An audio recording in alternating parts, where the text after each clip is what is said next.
എല്ലാവർക്കും പുതിയൊരു വീഡിയോയിലേക്ക് സ്വാഗതം. അപ്പോൾ ഇന്നത്തെ വീഡിയോ നിങ്ങളിൽ കുറേ പേര് ആവശ്യപ്പെട്ട എൻ്റെ അടുത്തുള്ള ഇൻഡോർ പ്ലാന്റ്സിൻ്റെ ഡീറ്റെയിൽ ആയിട്ടുള്ളൊരു വീഡിയോയാണ്.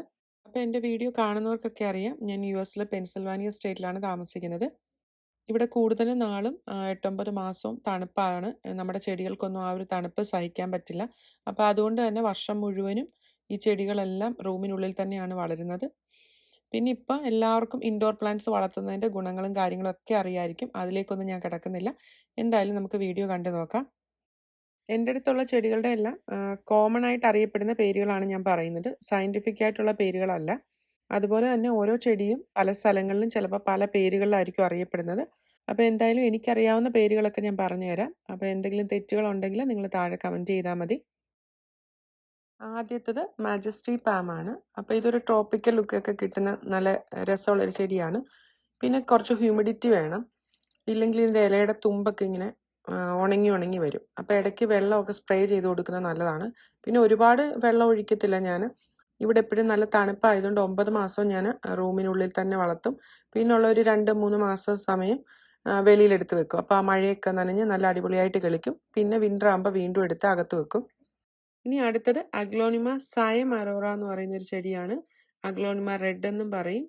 ഇതിന്റെ പ്രത്യേകത നടുക്കുള്ള തണ്ടും എല്ലാം ചുവപ്പ് കലർന്ന ഒരു ഡാർക്ക് പിങ്ക് ആണ്. ഇതെല്ലാവർക്കും അറിയാവുന്നതാണല്ലോ, നമ്മുടെ ചുമന്ന ആന്തൂറിയം. ഇത് എനിക്കുള്ള ചെടികളിൽ ഏറ്റവും എൻ്റെ ഫേവറേറ്റ് ആയിട്ടുള്ള സ്നോ ക്യൂൻ പോത്തോസ് ആണ്. പോത്തോസ് എന്ന് പറയുന്നത് നമ്മുടെ നാട്ടിൽ പൊതുവെ മണി പ്ലാന്റ് എന്നാണ് പറയുന്നത്. അപ്പോൾ ഇവിടെ പോത്തോസ് എന്ന് പറയും. അപ്പോൾ ഇത് സ്നോ ക്യൂൻ പോത്തോസ് ആണ്. ഇതിന്റെ പ്രത്യേകത നല്ല തൂവെള്ള നിറത്തിലുള്ള ഇലയിൽ പച്ച നിറത്തിൽ മാർബിൾ ഷെയ്ഡ്, അതാണ് ഇതിന്റെ പ്രത്യേകത. കാണാൻ നല്ല ഭംഗിയാണ്. സ്നോ ക്യൂൻ വാങ്ങിക്കുമ്പം എപ്പോഴും ശ്രദ്ധിക്കണം, മാർബിൾ ക്യൂൻ ആയിരിക്കും മിക്കപ്പോഴും സ്നോ ക്യൂൻ ആയിട്ട് വിൽക്കുന്നത്. അല്ലെങ്കിൽ അതാണെന്ന് പല ആൾക്കാരും തെറ്റിദ്ധരിക്കപ്പെടുന്നുണ്ട്. മാർബിൾ ക്യൂൻ ആണെങ്കിൽ നമ്മുടെ മാർബിൾ ഡിസൈനിലെ പച്ച കളർ കൂടുതലായിരിക്കും അതിൽ. സ്നോ ക്യൂനിൽ വൈറ്റ് ആണ് കൂടുതലായിട്ട് വരുന്നത്. ഇപ്പൊ ഇത് കാണുമ്പോൾ തന്നെ നിങ്ങൾക്ക് മനസ്സിലാവുന്നുണ്ടല്ലോ. ഇതാണ് മാർബിൾ ക്യൂൻ പോത്തോസ്. ഇതിൽ മാർബിളിന്റെ ഒരു ഡിസൈൻ പോലെ തന്നെയാണ്, പക്ഷെ പച്ച നിറമാണ് കൂടുതലായിട്ട് വരുന്നത്. പുതിയ ഇലകൾ വരുമ്പോൾ വെള്ള നിറം കുറച്ച് കൂടുതലായിട്ട് വരും. കുറച്ചത് പഴകി തുടങ്ങുമ്പോൾ പച്ച നിറം കൂടുതലായിട്ട് വരും. ഇതും മാർബിൾ ക്യൂൻ പോത്തോസ് ആണ്. അപ്പൊ നമ്മൾ നേരത്തെ കണ്ടതിൽ എല്ലാ ഇലയിലും മാർബിൾ ഡിസൈൻ ഉണ്ടായിരുന്നു. അപ്പൊ ഈ ഒരു ചെടിയിൽ പകുതി മാർബിൾ ഡിസൈനും പിന്നെ പകുതി പച്ച നിറം മാത്രമായിട്ടാണ്. അതൊക്കെ സൺലൈറ്റിന്റെ ഫെർട്ടിലൈസറിന്റെ ഒക്കെ വ്യത്യാസം കൊണ്ട് സംഭവിക്കുന്നതാണ്. ഇതൊരു സിങ്കോണിയമാണ്. അപ്പൊ ഇത് ബിഗിനേഴ്സിന് പറ്റിയ ഒരു ചെടിയാണ്. ലോ ലൈറ്റിൽ വളരും, അധികം വെള്ളവും വെട്ടവും ഒന്നും വേണ്ട. ഇത് ഒരുപാട് വെറൈറ്റി ഉണ്ട്. അപ്പൊ കുറച്ചും കൂടെ കളറൊക്കെ ഉള്ള ബ്രൈറ്റ് ആയിട്ടൊക്കെ ഉള്ളത് വാങ്ങിച്ചു കഴിഞ്ഞാൽ നല്ല രസമായിരിക്കും. ബിഗിനേഴ്സിന് പറ്റിയ ഒരു ചെടിയാണ്. ഇതൊരു ഫിറ്റോണിയാണ്. ഇത് റെഡ് വെയിൻ ഫിറ്റോണിയ അല്ലെ നെർവ് പ്ലാന്റ് എന്നൊക്കെ പറയും. ഇത് ഇലകളിലുള്ള ആ ഒരു നെർവ് എല്ലാം നല്ല ചുവപ്പ് നിറത്തിലാണ്. ഇതുപോലെ തന്നെ കുറെ കളേഴ്സിൽ വരുന്നുണ്ട്. ഈ ചുവപ്പും വൈറ്റും ഒക്കെ കുറച്ചും കൂടെ അട്രാക്റ്റീവ് ആണ് കാണാൻ. ഇതിന് നല്ലതുപോലെ വെള്ളം വേണം. ഒരു 3-4 ദിവസം കൂടുമ്പോൾ വെള്ളം ഒഴിച്ചില്ലെങ്കിൽ പെട്ടെന്ന് ഇത് ഇങ്ങനെ വാടി തളർന്ന പോലെ കിടക്കും. വെള്ളം ഒഴിച്ചു കഴിയുമ്പോൾ വീണ്ടും ഉഷാറായിട്ട് വരും. കാണാൻ നല്ല ഭംഗിയുള്ള ചെടിയാണ്. പക്ഷെ ബിഗിനേഴ്സിന് പറ്റുമോന്ന് ചോദിച്ചാൽ വെള്ളം ഒഴിക്കാൻ മടിയൊക്കെ ഉള്ളവർക്ക് കുറച്ച് ബുദ്ധിമുട്ടായിരിക്കും, പെട്ടെന്ന് നശിച്ചു പോകും. ഇത് റെഡ് വെയിൻ മിനി ഫിറ്റോണിയാണ്. ഇതിന്റെ ഇലകൾ കുറച്ച് വലിപ്പക്കുറവാണ്. റെഡ് വെയിൻ പ്ലാന്റ് കണ്ടല്ലോ. ഇനി അടുത്തത് വൈറ്റ് വെയിൻ പ്ലാന്റ് അല്ലെ വൈറ്റ് നെർവ് പ്ലാന്റ് ആണ്. ലോ ലൈറ്റിൽ വളരുന്ന ഒരു ചെടിയാണ്. അപ്പൊ സൺലൈറ്റ് ഉള്ള അനുസരിച്ചിട്ട് ഇത് ആ ഒരു സൈഡിലേക്ക് പെട്ടെന്ന് ചരിഞ്ഞു പോകും. അതുകൊണ്ട് ഇടയ്ക്കിടയ്ക്ക് അതിങ്ങനെ തിരിച്ചു വെച്ചു കൊടുക്കണം. ഇത് ഇടയ്ക്കിടയ്ക്ക് വെള്ളം ഒഴിച്ചു കൊടുക്കേണ്ട ചെടി ആയതുകൊണ്ട് ഞാനിത് ബാത്റൂമിലാണ് വെച്ചിരിക്കുന്നത്. അടുത്തത് വാണ്ടറിംഗ് ജൂ ആണ്. ഈസി ആയിട്ട് പ്രൊപ്പഗേറ്റ് ചെയ്യാം. നല്ല പോലെ പെട്ടെന്ന് തഴച്ചു വളരുന്ന ഒരു ചെടിയാണ്. ഹാങ് ചെയ്തിടാനൊക്കെ നല്ല ഭംഗിയാണ്. അടുത്തത് നിയോൺ പോത്തോസ് ആണ്. നമ്മളിപ്പോ കണ്ട സ്നോ ക്യൂനും മാർബിൾ ക്യൂന്റെ ഒക്കെ തന്നെ ഈ ഒരു മഞ്ഞ കലർന്ന പച്ച നിറം. പുതുതായിട്ട് വരുന്ന തളിരില കാണാനാണ് കുറച്ചും കൂടെ ഭംഗി. ഇതാണ് ഗോൾഡൻ പോത്തോസ്, അല്ല നമ്മുടെ സാധാരണയായിട്ട് കണ്ടുവരുന്ന മണി പ്ലാന്റ്. അപ്പൊ ഇവിടെ എല്ലാ കടകളിലും കിട്ടുന്ന ഒരു പോത്തോസ് ആണ് ഈ ഗോൾഡൻ പോത്തോസ്. നമ്മുടെ മറ്റുള്ള പോത്തോസിനെ അപേക്ഷിച്ച് ഇതിന് വിലക്കുറവുമാണ്. ബിഗിനേഴ്സിന് പറ്റിയ ഒരു ചെടിയാണ്. എളുപ്പം വളരുകയും ചെയ്യും. എളുപ്പത്തിൽ പ്രൊപ്പഗേറ്റ് ചെയ്യാം. അധികം കെയർ ഒന്നും വേണ്ടാത്തൊരു ചെടിയാണ്. ഇത് ഫിലഡൻഡ്രോൺ മൂൺലൈറ്റ് ആണ്. ഇതൊരൊറ്റ നോഡായിട്ട് മാർക്കറ്റ് പ്ലേസിൽ നിന്ന് വാങ്ങിച്ചതാണ്. അപ്പൊ അത് പതിയെ വളർന്നു വരുന്നേ ഉള്ളൂ. കുറെ മാസങ്ങളായി. ഇതാണ് ബ്രസീൽ ഫിലഡൻഡ്രോൺ. അപ്പോൾ ബ്രസീലിന്റെ ഫ്ലാഗുമായിട്ട് സാമ്യമുള്ളതുകൊണ്ടാണ് ആ പേരിൽ അറിയപ്പെടുന്നത്. ഈ ഫോട്ടോയിൽ കാണുന്ന പോലെ ഒരൊറ്റ നോഡായിട്ട് ഞാൻ ഓൺലൈൻ വാങ്ങിയതാണ് എറ്റ്സിയിൽ നിന്ന്. എന്നിട്ട് അത് വെള്ളത്തിലിട്ട് പ്രൊപ്പഗേറ്റ് ചെയ്ത് കിളിപ്പിച്ചെടുത്തതാണ്. ഇപ്പോൾ ഒരു വർഷത്തോളമായി. നല്ല പച്ച ഇലയുടെ നടുക്ക് ഇളം പച്ചയും മഞ്ഞയും ചേർന്നിട്ടുള്ള ഒരു ഡിസൈനാണ് ഇതിലുള്ളത്. അടുത്തത് ലെമൺ ലൈം ഫിലഡൻഡ്രോൺ ആണ്. പോത്തോസിൽ നിയോൺ കളർ വരുമ്പോൾ നിയോൺ പോത്തോസ് ആണ്. ഫിലഡൻഡ്രോൺ വന്നപ്പോഴത്തേക്ക് അത് ലെമൺ ലൈം ഫിലഡൻഡ്രോൺ എന്നാണ് പറയുന്നത്. അടുത്ത ഒരു റെയർ പോത്തോസ് ആണ് ജസീനിയ പോത്തോസ്. ഇത് മാർബിൾ ക്യൂൻ പോത്തോസുമായിട്ട് നല്ല സാമ്യമുണ്ട്. ഈ ഒരു പോത്തോസിൽ ഒരു നിയോൺ ഷെയ്ഡ് പോലെ ഒരു ലൈറ്റ് പച്ചയും ഡാർക്ക് പച്ചയും കൂടെ മാർബിൾ ഷെയ്ഡിലാണ് വരുന്നത്. നല്ലതുപോലെ സൺലൈറ്റ് ഒന്നും കിട്ടിയില്ല, ഇതേപോലെ കുറച്ച് നിറവ്യത്യാസം വരും. അപ്പം ഞാനതൊരു ജനലിൻ്റെ സൈഡിലേക്ക് മാറ്റി വെച്ചിരിക്കുകയാണ്. അടുത്തത് ബർഗണ്ടി റബ്ബർ പ്ലാന്റ് ആണ്. നല്ല ബർഗണ്ടി കളറായിട്ടുള്ളതുകൊണ്ടാണ് ആ ഒരു പേരിൽ അറിയപ്പെടുന്നത്. അപ്പോൾ ഇതിന് നല്ല ബ്രൈറ്റ് സൺലൈറ്റ് വേണം, എങ്കിലേ നന്നായിട്ട് വളരത്തുള്ളൂ. അപ്പോൾ അതുകൊണ്ടാണ് ജനലിൻ്റെ സൈഡിൽ തന്നെ വെച്ചിട്ടുണ്ട്. ഇത് ടിനിക്കി വെറൈറ്റിയാണ്. ഫിക്കസ് ഇലാസ്റ്റിക്ക ടിനിക്കി എന്ന് പറയും. റബ്ബർ പ്ലാന്റ് തന്നെയാണ്. നല്ല കാണാൻ ഭംഗിയുള്ളൊരു വെറൈറ്റിയാണിത്. പക്ഷെ ഇതിന് ഈ പറഞ്ഞ പോലെ സൺലൈറ്റിൻ്റെ കുറവ് കാരണവും ഹ്യൂമിഡിറ്റിയുടെ പ്രശ്നമൊക്കെ ഉള്ളതുകൊണ്ട് പെട്ടെന്ന് നശിച്ചു പോയി. ഒരു വെക്കേഷനൊക്കെ കഴിഞ്ഞ് വന്നപ്പോഴത്തേക്ക് നമ്മുടെ ആ ഒരു ശ്രദ്ധ കിട്ടാൻ പെട്ടെന്ന് നശിച്ചു പോയി. അടുത്തത് സ്പൈഡർ പ്ലാന്റ് ആണ്. അപ്പോൾ ഇതിങ്ങനെ കുറേ നാളായിട്ട് ചത്ത് ജീവിച്ച് അതിനെ ഇപ്പം കുറച്ച് വെള്ളത്തിലാക്കി രക്ഷപ്പെടുത്തി വെച്ചിരിക്കുകയാണ്. സ്പൈഡർ പ്ലാന്റിൻ്റെ ഈ ചെറിയ തൈകൾ വരുന്നത് ഇതിനുള്ളിൽ നിന്നൊരു കമ്പ് പോലെ വന്നിട്ട് അതിൻ്റെ അറ്റത്ത് ഒരു ചെലന്തിയുടെ പോലെ സ്പൈഡറിനെ പോലെ ഇങ്ങനെ തൂങ്ങിക്കിടക്കും. അതാണ് സ്പൈഡർ പ്ലാന്റ് എന്ന് പറയുന്നത്. ഇതൊരു 2 വെറൈറ്റി ഉണ്ടായിരുന്നു. ഇപ്പോൾ ഇത് ഒരെണ്ണേ ഉള്ളൂ എൻ്റെ അടുത്ത്. ഇത് പാർലർ പാം ആണ്. അപ്പോൾ ഇത് നല്ല പൊക്കം വെക്കുന്ന ഒരു ചെടിയാണ്. പിന്നെ സ്ലോ ഗ്രോത്ത് ആയതുകൊണ്ട് അങ്ങനെ പെട്ടെന്ന് നല്ല പൊക്കത്തിൽ വരത്തില്ല. ഒരുപാട് കെയർ ഒന്നും വേണ്ടാത്ത നല്ല ഭംഗിയുള്ളൊരു ചെടിയാണ്. ഇത് നമ്മുടെ നാട്ടിൽ ഒരുപാട് കാണപ്പെടുന്ന ഒരു ചെടിയാണ് ക്രോട്ടൺ. അപ്പം ക്രോട്ടണിൽ ഗോൾഡ് ഡസ്റ്റ് എന്ന് പറയുന്ന വെറൈറ്റിയാണിത്. ഇതിൻ്റെ പല വെറൈറ്റി നമ്മുടെ നാട്ടിലൊക്കെ ഇഷ്ടം പോലെ ഉള്ളതാണ്. ഇപ്പോൾ ഇവിടെ വിൻ്ററൊക്കെ ആയതുകൊണ്ടാണ് കൂടുതലായിട്ട് പച്ച നിറവും മഞ്ഞ ഡോട്ട്സും ഉള്ളത്. ഇല്ലെങ്കിൽ ഇതിൻ്റെ ഇല നല്ല മഞ്ഞ നിറമാണ്. അടുത്തത് ഒരു ഡ്രസ്സീനയാണ്. അതിൽ ഗോൾഡ് ഡസ്റ്റ് എന്ന് പറയുന്ന വെറൈറ്റിയാണ്. അടുത്തത് ഒരു മണി പ്ലാന്റ് ആണ്. ഗ്ലോബൽ ഗ്രീൻ പോത്തോസ് എന്നാണ് ഇതിൻ്റെ പേര്. ഇലയുടെ ഷേപ്പ് കുറച്ച് റൗണ്ട് ആയിട്ടാണ്. പച്ച നിറത്തിലുള്ള ഇലയുടെ നടുക്ക് ഇളം പച്ച നിറത്തിലുള്ള ഒരു വേരിയേഷനിലാണ് ഈ പോത്തോസ് കാണപ്പെടുന്നത്. ഈ ഒരു പിക്ചർ ഈ സെയിം ചെടി കഴിഞ്ഞ സമ്മറിൽ എടുത്തതാണ്. ഇപ്പൊ വിന്റർ ആയതുകൊണ്ടാണ് ഇലകളിലെ വേരിയേഷൻ ഒന്നും ഇല്ലാത്തത്. അടുത്തത് ഒരു ഡ്രസീനയാണ്. ജാനറ്റ് ക്രെയ്ഗ് എന്നാണ് ഈ വെറൈറ്റിയുടെ പേര്. ഇതിൻ്റെ ഇല നല്ല പച്ച നിറം തന്നെയാണ്, വേരിയേഷൻ ഒന്നുമില്ല. അതുകൊണ്ട് തന്നെ ഇത് ലോ ലൈറ്റിലും വളരും. അടുത്തത് മാസ്കെയിൻ ഡ്രസീനയാണ്. ലോ ലൈറ്റിലും വളരും, പക്ഷെ നല്ല ഇൻഡയറക്റ്റ് ബ്രൈറ്റ് ലൈറ്റ് ഉണ്ടെങ്കിലാണ് അതിൻ്റെ ആ ഇലയുടെ ഷെയ്ഡൊക്കെ നല്ലതായിട്ട് വരത്തുള്ളൂ. ബ്രസീൽ പോത്തോസിൽ കണ്ടതുപോലെ ഇതിൻ്റെ ഇലയുടെ നടുക്ക് ഒരു ലെമൺ ലൈം ഷെയ്ഡ് ഇങ്ങനെ നീളത്തിലുണ്ട്. കാണാൻ നല്ല ഭംഗിയുള്ളൊരു ചെടിയാണ്. അധികം വെള്ളമൊന്നും വേണ്ട, ആഴ്ചയിൽ ഒരിക്കൽ ഒഴിച്ചാൽ മതി. അടുത്തത് ഹാർട്ട് ലീഫ് ഫിലഡൻഡ്രോൺ ആണ്. ആ ഒരു ഹാർട്ടിൻ്റെ ഷേപ്പിലുള്ള ഇലകളാണ്. പിന്നെ ഇത് നല്ല പച്ച നിറമാണ്. ഇതിൽ പ്രത്യേകിച്ച് വേരിയേഷനും കാര്യങ്ങളൊന്നുമില്ല. എളുപ്പത്തിൽ വളരുന്ന ഒരു ഫിലഡൻഡ്രോൺ ആണ്. അടുത്തത് മോൺസ്റ്ററ ഡെലിസിയോസ എന്ന് പറഞ്ഞ ഒരു ചെടിയാണ്. ഇതിൻ്റെ ഇലകൾ ഇങ്ങനെ കീറിയിരിക്കുന്നത് കാരണം സ്പ്ലിറ്റ് ലീഫ് ഫിലഡൻഡ്രോൺ എന്നും പറയും.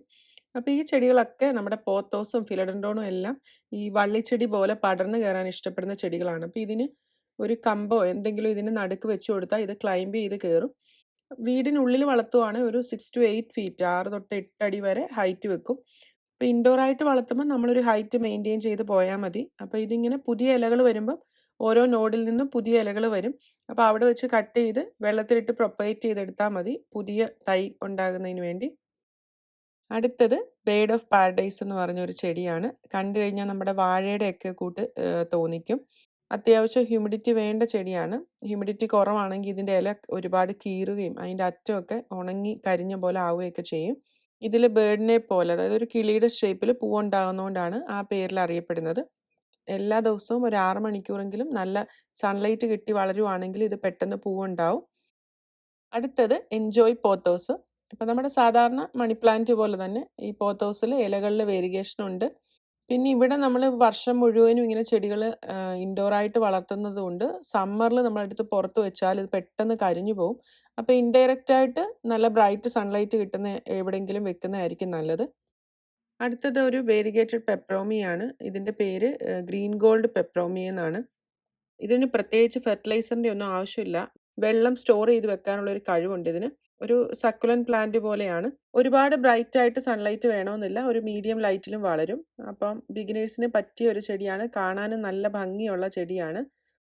അടുത്തത് ഒരു വേരിഗേറ്റഡ് അംബർല പ്ലാന്റ് ആണ്. ഇതൊരു ഡാർക്ക് വെറൈറ്റിയാണ്. അധികം പൊക്കം വെക്കാത്ത ടൈപ്പാണ്. ഇലകൾക്ക് സമ്മർ ആകുമ്പോഴത്തേക്ക് ആ വെയിലൊക്കെ അടിച്ചിട്ട് നല്ല വെള്ള നിറം വരും.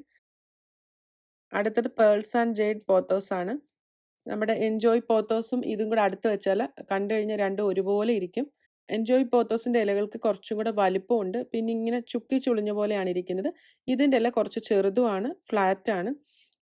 എൻജോയ് പോത്തോസിനെക്കാട്ടിലും കുറച്ചും കൂടെ സ്ലോ ഗ്രോത്ത് ആണ് പേൾസ് ആൻഡ് ജെയ്ഡ് എനിക്ക് തോന്നിയിട്ടുള്ളത്. അടുത്തത് ഹവായൻ പോത്തോസ് ആണ്. അപ്പോൾ ഇതിൻ്റെ എല്ലാ ഇലകളും ഇതുപോലെ നല്ല വെള്ളയും പച്ചയും നിറം കൂടെ ചേർന്നിട്ടാണ് വരുന്നത്. ഗോൾഡൻ പോത്തോസിൻ്റെ തന്നെ കുറച്ചും കൂടെ ഹൈലി വേരിയേറ്റഡ് വെറൈറ്റിയാണ്. ഗോൾഡൻ പോത്തോസിൻ്റെ തണ്ട് നല്ല പച്ച നിറത്തിലാണ് വരുന്നത്. അപ്പോൾ ഈ ഹവായൻ പോത്തോസിൻ്റെ തണ്ടിന് നല്ല മഞ്ഞ നിറമായിരിക്കും. ഇതും ഒരു പെപ്രോമിയാണ്. അപ്പോൾ ഇതിൻ്റെ ഇലയിൽ ആ ഉണങ്ങിയ സ്പോട്ടൊക്കെ കാണുന്നത് ഞാനിത് നേരത്തെ ഒരു ക്ലേ പോട്ടിലായിരുന്നു വെച്ചിരുന്നത്. ക്ലേ പോട്ട് ആകുമ്പം ആ മണ്ണിലെ വെള്ളം എല്ലാം പെട്ടെന്ന് ആ ചട്ടിയിലേക്ക് പിടിച്ചെടുക്കും. അങ്ങനെ ചെടികൾക്ക് വെള്ളം കിട്ടാതെ പെട്ടെന്ന് ഉണങ്ങി നശിച്ചു പോകും. കുറേ ചെടികളൊക്കെ ആകുമ്പോൾ നമുക്ക് മെയിൻറ്റെയിൻ ചെയ്യാൻ പറ്റാറില്ല. അപ്പോൾ കുറച്ച് ശ്രദ്ധക്കുറവുണ്ട്. പെപ്പറോമി ആയതുകൊണ്ട് വെള്ളം ഇല്ലാതെ കുറേ നാൾ നിൽക്കും. അപ്പോൾ ബാക്കി ചെടികളൊക്കെ കരിഞ്ഞു പോയി. അപ്പോൾ ഇതിങ്ങനെ പതിയെ ഞാൻ രക്ഷപ്പെടുത്തി കൊണ്ടുവരുവാണ്. അടുത്തത് ഫിഡിലി ഫിഗ് ട്രീ എന്ന് പറയുന്ന ഒരു പോപ്പുലർ ഇൻഡോർ പ്ലാന്റ് ആണ്. ഇപ്പോൾ ഇത് നല്ല പൊക്കത്തിൽ വളരും. നല്ല വലിപ്പമുള്ള ഇലയുള്ള ചെടിയാണ്. നല്ലൊരു എയർ പ്യൂരിഫയർ ആണ്. നല്ല രീതിയിൽ പൊക്കം വെക്കും. അപ്പം ഞാനതൊന്ന് ട്രിം ചെയ്ത് വിട്ടിരിക്കുകയാണ്. അടുത്തത് മഞ്ജുള പോത്തോസ് ആണ്. നമ്മുടെ മണി പ്ലാന്റിൻ്റെ തന്നെ മഞ്ജുള എന്ന് പറയുന്ന വെറൈറ്റിയാണ്. അതിൻ്റെ ഇലയ്ക്ക് കുറച്ച് റൗണ്ടും പിന്നെ ചെറിയൊരു ഇല ഇങ്ങനെ കുമ്പിൾ കുത്തിയൊരു ഷേപ്പുണ്ട്. സ്നോ ക്യൂനും മാർബിൾ ക്യൂനും ഒക്കെ ആയിട്ട് നല്ല ഒരു സാമ്യമുള്ള ചെടിയാണ്. കാണാൻ നല്ല ഭംഗിയുള്ള ഒരു പോത്തോസാണ്. അടുത്തത് പീസ് ലില്ലിയാണ്. നല്ല കടുത്ത പച്ച നിറമാണ് ഇതിൻ്റെ ഇലകൾക്ക്. ഒരു മഞ്ഞളിൻ്റെ ഇലയൊക്കെ ആയിട്ട് സാമ്യമുണ്ട്. നല്ല വൈറ്റ് പൂവുണ്ടാകാറുണ്ട്. അപ്പോൾ ഇത് പൂവുണ്ടാകുന്ന സമയത്ത് ഇത് ബെഡ്റൂമിലൊന്നും വെക്കാൻ പാടില്ല. വീട്ടിലെ ചെറിയ കുട്ടികളോ അല്ലെ പെറ്റ്സൊക്കെ ഉണ്ടെങ്കിൽ ഈ പൂവുണ്ടാകുന്ന സമയത്ത് നല്ല രീതിയിൽ പോളൻ അലർജി ഉണ്ടാകാൻ ചാൻസ് ഉണ്ട്. നേരത്തെ വെയിൻ പ്ലാന്റ് കണ്ടില്ലേ, അതേപോലെ നല്ല രീതിയിൽ വെള്ളം വേണ്ട ഒരു ചെടിയാണ് പീസ് ലില്ലി. അടുത്തത് ഒരു ഡ്രസീനയാണ്. ഡ്രസീന സിൽക്ക് എന്നാണ് ഈ ഒരു വെറൈറ്റിയുടെ പേര്. അധികം കെയർ ഒന്നും ആവശ്യമില്ലാത്ത ഒരു ചെടിയാണ്. നേരത്തെ കണ്ട മാസ്കെയിൻ ഡ്രസീനയായിട്ട് നല്ല സാമ്യമുള്ള ഒരു ഡ്രസീനയാണ്. അടുത്തത് മോൺസ്ട്ര അഡൻസോണി എന്നാണ് പേര്. കാണാൻ നല്ല ഭംഗിയുള്ള ഒരു ചെടിയാണ്.